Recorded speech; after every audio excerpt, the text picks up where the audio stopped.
Ndugu waandishi wa habari, katika mkutano wake wa 170 uliofanyika tarehe 26 Januari 2026 katika ofisi za Baraza la Mitihani, Baraza liliidhinisha kutangazwa rasmi kwa matokeo ya mtihani wa kitaifa kidato cha 4 uliofanyika tarehe 17 Novemba hadi tarehe 5 Desemba 2025. Kuhusu usajili na mahudhurio, jumla ya watahiniwa 595,810 walisajiliwa katika jumla ya vituo 6677, wakiwemo watahiniwa wa shule 569,883 waliosajiliwa katika shule 5864 na watahiniwa kujitegemea 25,927 waliosajiliwa katika vituo 813. Kwa watahiniwa wa shule, wasichana walikuwa 303,859 sawa na 53%, na wavulana 266,024 sawa na 47%. Mahudhurio katika mtihani huu yalikuwa 97.5 sawa na wanafunzi 555,606. Kuhusu matokeo, takwimu zinaonyesha kuwa ufaulu wa jumla umepanda kwa 2.61 na hivyo kufikia 94.98, ambapo watahiniwa 526,620 wamefaulu kwa kupata division 1, 2, 3 na 4. Mwaka 2024 watahiniwa waliofaulu walikuwa 477,262 sawa na 92.37, na mwaka 23 walikuwa 471,427 sawa na 89.36. Kuhusu ubora wa ufaulu, waliopata division 1 mpaka 3 wameongezeka na kufikia 255,404 sawa na 46.1, ambapo division 1 ziko 56,410, division 2 84,996 na division 3 113,995. Kama ilivyokuwa mwaka 24 na 23, takwimu zinaonyesha kuwa idadi ya waliopata division 1, 2 na 3 zimeongezeka wakati division 4 na 0 zimepungua. Mwaka 24 wanafunzi waliopata division 1 mpaka 3 walikuwa 221,953 sawa na 43%, na mwaka 23 walikuwa 197,426 sawa na 37.4.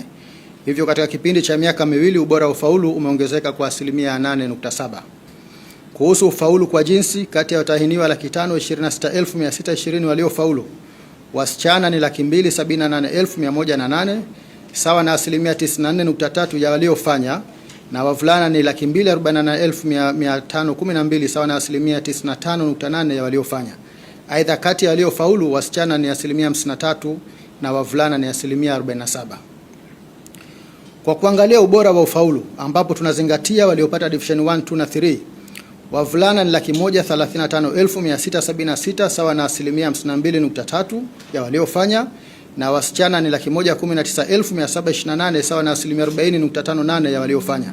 Kati ya watahiniwa wote 255,404 waliopata division 1, 2 na 3, wavulana ni 53% na wasichana ni 47%. Hivyo wasichana wamefaulu wengi zaidi kwa 6% kuliko wavulana, na wavulana wamefaulu vizuri zaidi kwa 6% kuliko wasichana.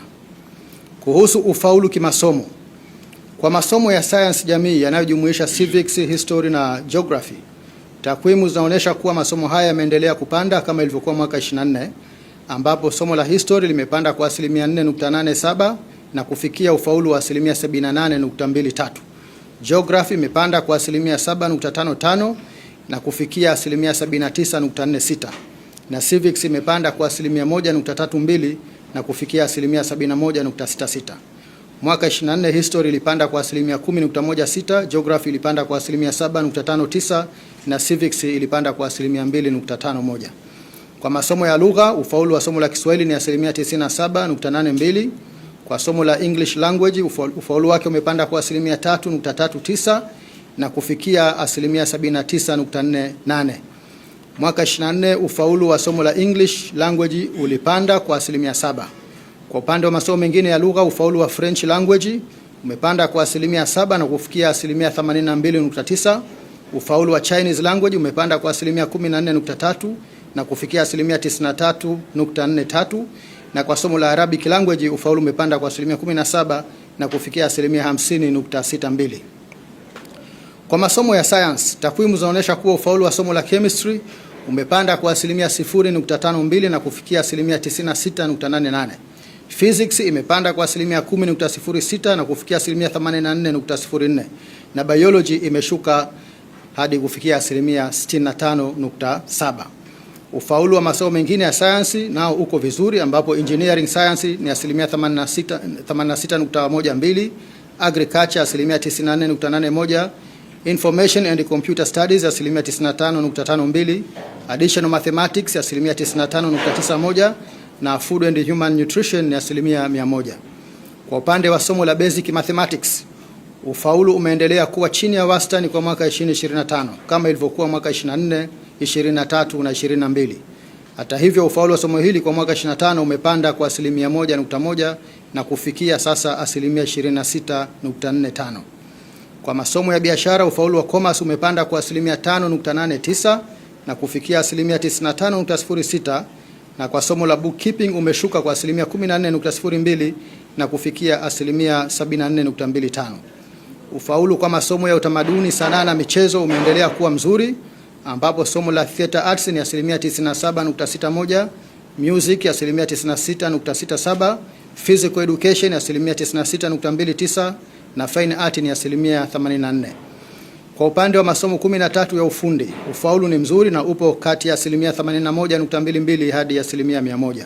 Kwa upande wa masomo ya dini, somo la Bible knowledge ni asilimia 97.34 na elimu ya dini ya Kiislamu asilimia 85.68. Ufaulu kwa masomo hayo umeendelea kuwa mzuri, kwa ufaulu wake kuendelea kuwa juu ya wastani.